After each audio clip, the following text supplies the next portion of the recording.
Good morning, KNICKS Nation. Today is Thursday, the 16th day of June 2022. I hope you're all healthy, happy today, and safe. I hope that the needs of you and your family in terms of food, shelter, clothing, as well as health are being met today. Blessings upon those that work in the healthcare field, and those who are the first responders trying every day to save human lives. Blessings upon those that pick up garbage for us to keep streets and sidewalks and parks and highways clean, litter-free, disease-free. And those that make deliveries in all kinds of situations for our convenience and survival. Double blessings on the men and women trying to rescue and deliver the children, the teenagers, the young people that are victims of child molestation and pedophilia. The victims of prostitution and child prostitution. The victims of pornography and child pornography. The victims of human trafficking and sex slavery, and double curses on the perpetrators, the profiteers, and those perverts that traffic in human misery for perverted pleasure. Finally, blessings upon the homeless. Nearly 600,000 men, women, and children in the United States without a roof over their head right now, and millions around the world in similar or worse conditions, and blessings upon them. For theirs is the kingdom. Some interesting news, brethren, regarding Ivey, a top 4 pick in the NBA upcoming draft, consensus top 4 pick out of Purdue. Brothers and sisters, let me just break this down a little bit for you. In the NBA draft every year, there's consensus top picks. Sometimes it's not as clear as it is other times. This year, there's a consensus top 3. Okay. We know who they are. We're dealing with Paolo Banchero. We're dealing with Jabari Smith Jr. We're dealing with Chet Holmgren. And we don't know exactly what order, although it appears that Orlando, from all reports, are leaning toward Jabari Smith Jr., who I've always considered the top player in this draft. And then, of course, Chet Holmgren to OKC. And then Houston is really whining and dining, according to reports, Paolo Banchero. The owner's whining and dining him, so it's widely expected that would be the order. Now, sometimes in the NBA draft, players are nervous, and you can see that in the green room. The young men are very nervous. You saw some horror shows where people like Michael Porter Jr. Stayed longer waiting to be selected than he expected. Michael Porter Jr. at that year widely expected to be one of the top 4 players in the draft, but because of a back issue, he slipped to the back of the lottery. Then there were other players that sometimes wait in the green room. Like Bol and never get called, or get called much later in the second round. Even our own Deuce McBride expected to be a late first rounder last year and got called in the second round, and he was angry, and that happens. But it's a nightmare for every player. Zach LaVine, the famous words that he mouthed, which I won't repeat here, when he got drafted by the Minnesota Timberwolves. And so players are nervous, and they're just very happy to get that NBA contract, the guaranteed money, especially first rounders, and to get in the league.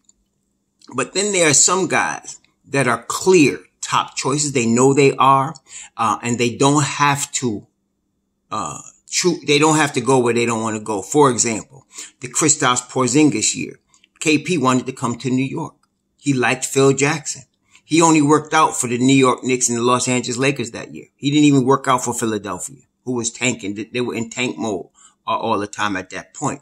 And so, he narrowed his choices between the Lakers and the Knicks. The Lakers picked second that year. They picked D'Angelo Russell, and the Knicks, of course, as we know, picked KP. So sometimes a player recognizes his value and starts to use his leverage even before his first NBA game. That's not unusual. It happens. Jaden Ivey apparently recognizes his leverage. He is not interested in going to the Sacramento Kings. That's been brought out by Jonathan Cavoni, ESPN. Even though I don't trust ESPN that much, I trust Cavoni a little bit on these matters. He's a draft dude, and he brought this out.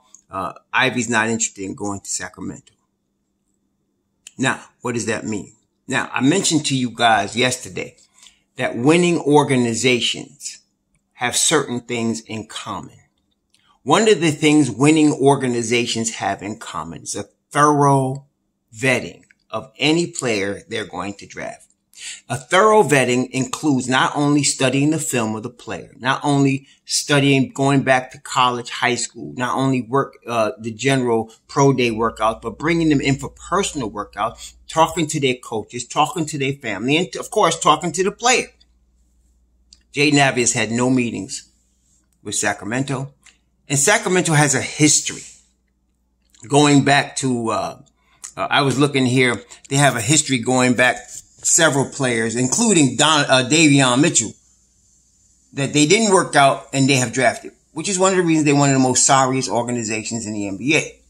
Now, Mike Brown, who's now on the bench in Golden State, is going to be the coach there. Mike Brown's going to be the coach, and they're interested, understanding that they're interested, that Jaden Ivey is not interested in coming there. They're looking at Keegan Murray with the 4th pick.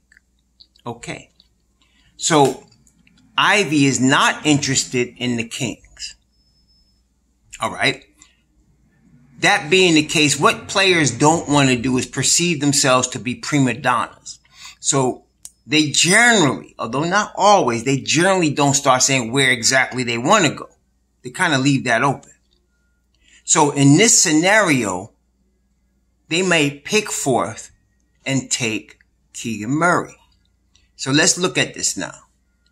If they pick 4th and decide to take Keegan Murray, you got Detroit, Indiana after them, right? Detroit is the 5th pick. Indiana is the 6th pick. The 7th pick we know belongs to Portland. The 8th pick belongs to the Pelicans. The 9th pick belongs to the Spurs. And 10th pick belongs to Washington.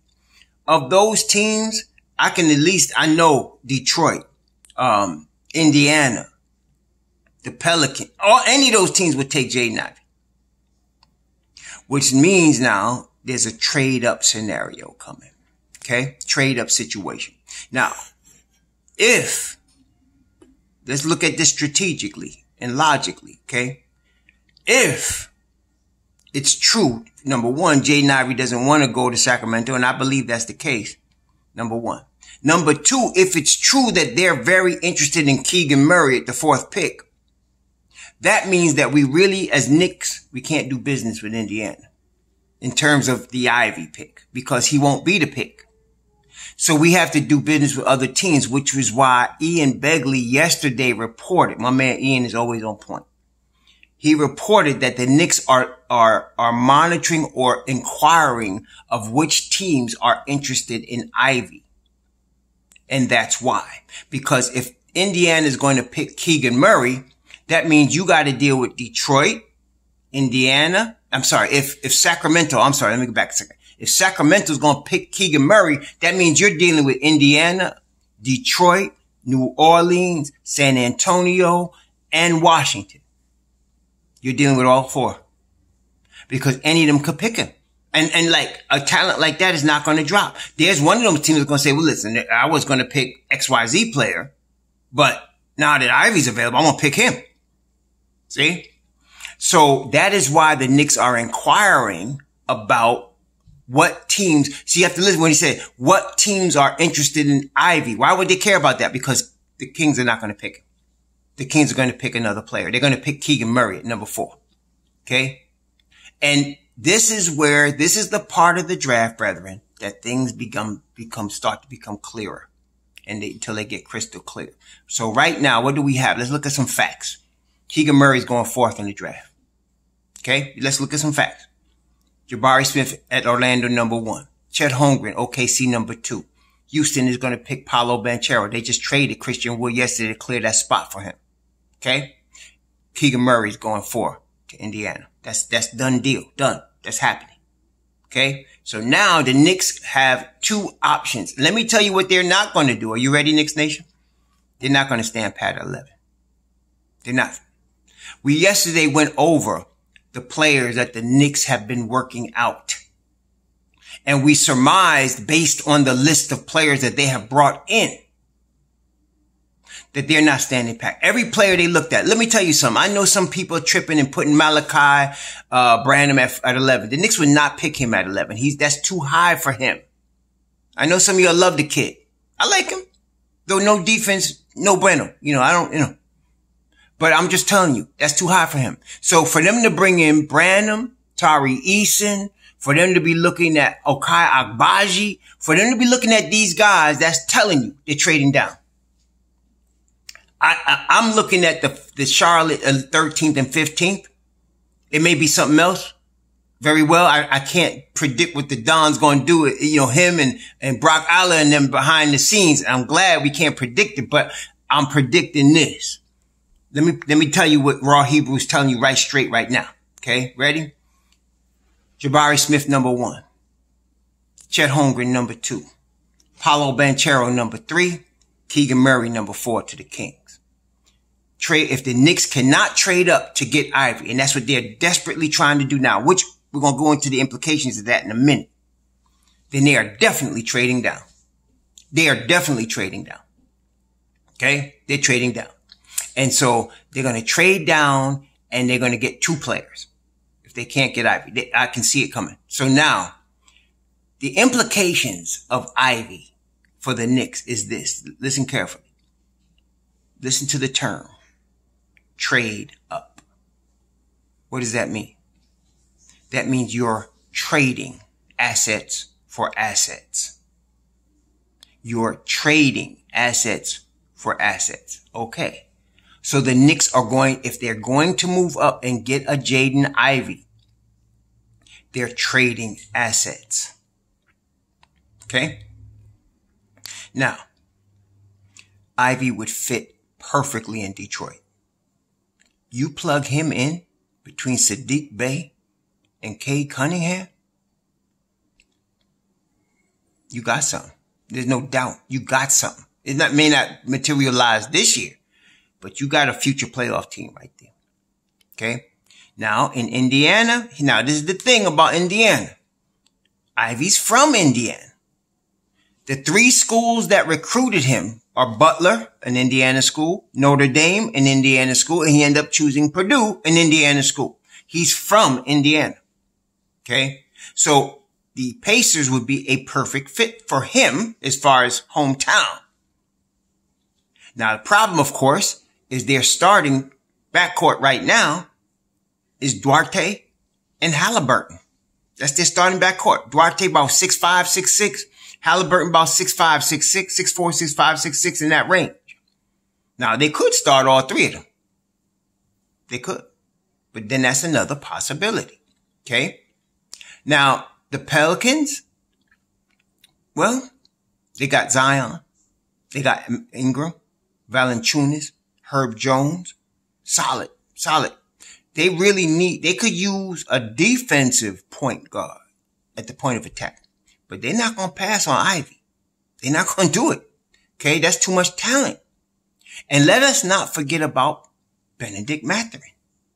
The fact that the Kings are now going to pick Murray, that pushes Mathurin down.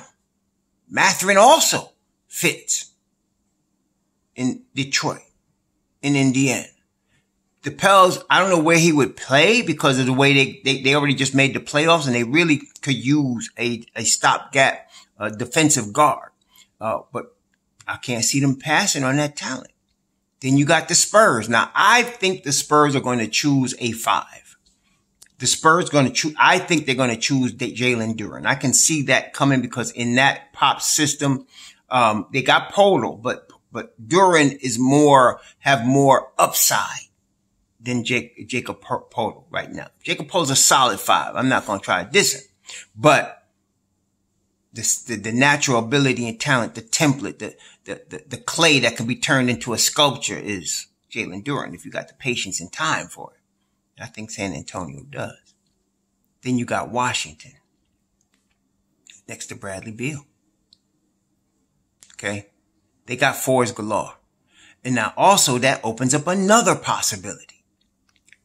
Jeremy Sohan. And so this move pushes everybody down. It pushes Sohan down. It pushes Johnny Davis down. It pushes Mathurin down. So this is going to be interesting. Now, I will say this. If Mathurin or Sohan, and even maybe Davis are available at 11, the Knicks might stand pat and pick one of those players. And, I don't think anybody in Knicks Nation, and I'm not as high on Johnny Davis. I'm not crushing Johnny Davis. Like I said, I never hated Johnny Davis. I'm not going to cry if they pick him. But I got to be honest. For me, if it's not Ivey, if I can get Sohan or Mathurin, or in the order of actually Mathurin or Sohan at 11, that's an easy pick.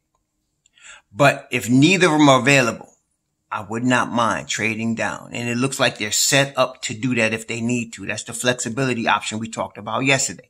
They're set up to trade down, and they can easily get a Tari Eason and an Ochai Agbaji.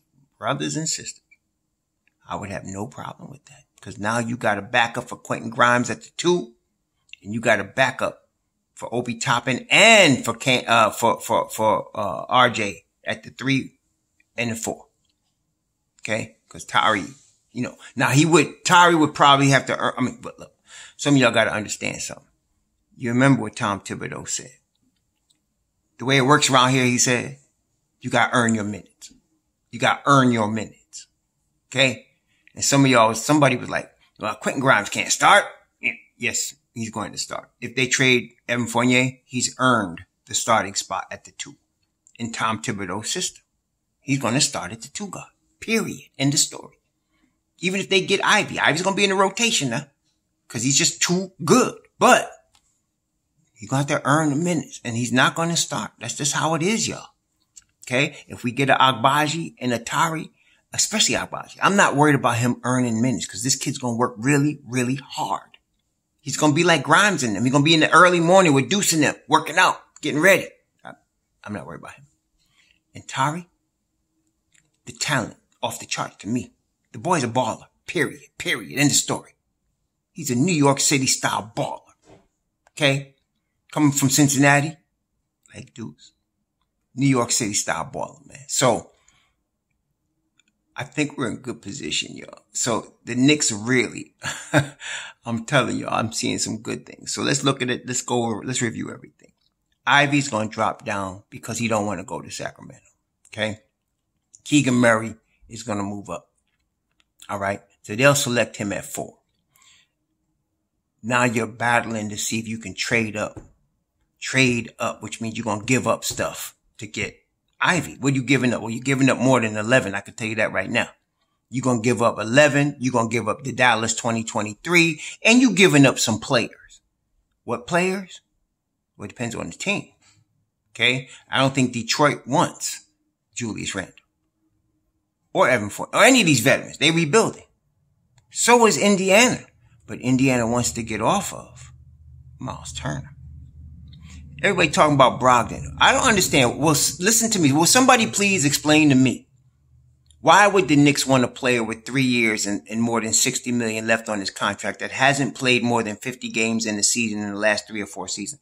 Why? Just somebody please explain to me, why would we want somebody like that? Would you be happy with a player that's in street clothes 30 games a year and may not be available if we happen to make the playoffs? Would you be happy with that, Knicks Nation? Just please explain this to me, because I don't understand why we keep coming up with these trade scenarios for Malcolm Brogdon.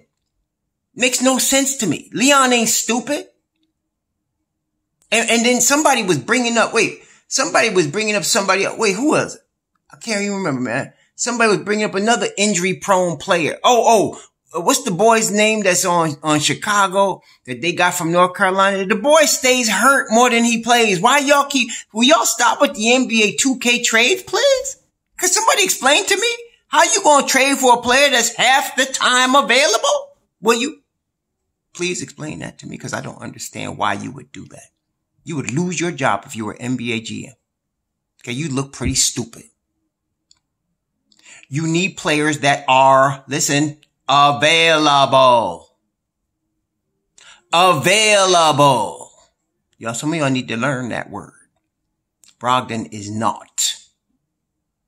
And in his 4-year career, Cam has not been. I know some of y'all love him. Listen, I'm a big Cam fan. Been there since Duke.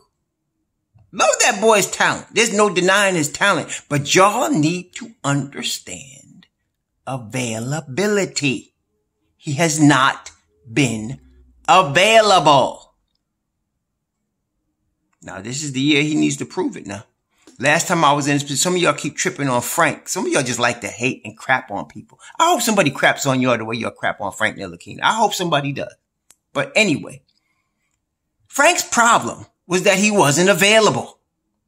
He had gotten some opportunity where he could have come in and showed his work and played more, even under Tibbs, but he was hurt. Remember the groin and the knee. If you're not available under Tibbs, that's, especially with Tom Thibodeau, I don't care how good you are. He don't want to deal with you if you're not available. Look at Julius Randle. As much as he is a mental case, he's available. Look at R.J. Barrett. He's available. He's always available. Okay? That's very important. So stop looking at these players on NBA 2K looking at their stats. Especially, you want to look at stats? How many games they play a year? Look at that. Please, look at that one. How many games out of the 82 do they play? Do they play at least like 72? Brogdon don't. Brogdon don't. And that boy in Chicago don't either. Last year, I think it was his shoulder. Come on, y'all. But anyway, there's going to be somebody traded. Detroit don't need no veterans. Indiana trying to get off Miles Turner, so we might do something with them. Then there's the Spurs. Then we talking about Washington. You know, we talking about New Orleans. I don't want Jackson Hayes. Yes, he's athletic, but you guys know he's had legal problems, right? What, you want that in your locker room? Come on, some of y'all need to, before you start proposing stuff, look a little deeper, please. You want that in your locker room? Come on. Like, I like Devontae Graham. I do. But he disappointed me last year when they gave him the basketball. I thought he would be more productive. You know who's the most productive point guard on New Orleans? Alvarado. At the minimum. The minimum contract. Alvarado out of New York. Most productive guard they had last year. Kyra Lewis, unavailable. Unavailable. Like the kid's talent. But he's hurt. All the time. Okay? Come on, y'all. I don't want Kyra Lewis. I don't want Devontae Graham. For what? I got Deuce. I got IQ. They're available. Okay? Come on now. So, they're going to try to trade up for Ivey. I'm not sure how they're going to do this. It may involve 3 teams. They probably have to. It's complicated, brethren. It's complicated. And let the Knicks do what they do. But if Sohan or Mathurin happens to drop, we picking them. Davis, they might pick him. But what you want? Let me ask you this question too. So let me ask you 2 questions. Number 1, why do people keep proposing trades for players that can only play 50 games a year or less? Can you please explain that to me? Because I don't get it. Okay. Number 1, because why are you doing that? And Tom don't play nobody that's unavailable. Can we please explain that to me? Number 2, would you take Johnny Davis? Or if you had a choice now, if you're going to take, you got 2 choices here. You're going to either take Johnny Davis out of Wisconsin at 11, or you're going to get Tari Eason and Agbaji in a trade down scenario. Now you tell me, I want to hear from you. Tell me what you think. In that scenario, I'm telling you, I go with plan B. I'm taking Tari and Agbaji. If you're going to tell me, if that's what my choices are now, that's what I'm saying. Now, if you're telling me I could take Jeremy Sohan or Benedict Mathurin or the other 2, I'm probably going with Sohan or Mathurin on that one. Probably going with one of them. Okay. But Johnny Davis, I like the kid. I like his heart. I like his defense. I like his hustle, his determination, and he got talent. I'm just wondering how it translates into NBA speed, but that's okay. Let's put that aside. I like the kid, but do you like him better than getting Tari and Agbaji? I need y'all to tell me that. And some of y'all real heavy on Malachi's nutsack. Okay. So let's say Malachi and Taji. For some of y'all. Okay. So either Malachi and Tari or Tari and Agbaji. You tell me, would you take Johnny Davis or those 2 players? Tell me what you would do, because I'm kind of going with the latter on that. On both of those. I'm going with the latter. I'm just telling you. All right. So if I got to choose between that scenario, I'm trading down. And that's why I'm thinking the Knicks are looking to trade down. I can't see them I can't see them, not getting Ivey, not getting Mathurin, not getting Sohan, and then staying pat at 11. I don't see it. I don't see it. All right. But y'all tell me what you think, because that's the way I'm rolling on this one, man. That's how I'm rolling on it. Just telling you. All right. But let me know in the comments what y'all think. But this is what I'm seeing. Again, I think the top 4 is set now. Smith, Holmgren, Paolo Banchero, Keegan Murray. The Kings finally doing something right. I mean, finally not drafting a player that didn't want to work out for them. Okay. Let's see if they do this right. Because I think Keegan Murray don't mind going to Sacramento. He's one of them. I'm glad I'm in the lottery. I'm glad I'm being chosen here. I'm happy. I'll go anywhere you want me to play. And so if that's the case, and I think they must have worked him out. I got to look it up, but I think they must have worked him out and dined him already, because Mike Brown is high on him. Okay. Mike Brown is high on him. And the owner, apparently, it says here, Per Gavoni, new Kings head coach Mike Brown and owner Vivek Ranadive are both interested in selecting the 6'9" forward, with the 4th pick, next Thursday. Not only do several NBA analysts currently project Sacramento to select Murray, but some notable members of the team's front office are reportedly interested in bringing the All-American into a front court with All-Star center Domantas Sabonis. There you go. There you go. See? And that's Per Gavoni. So I can see that. So they're not even going to deal with like trading, picking Ivey and trading.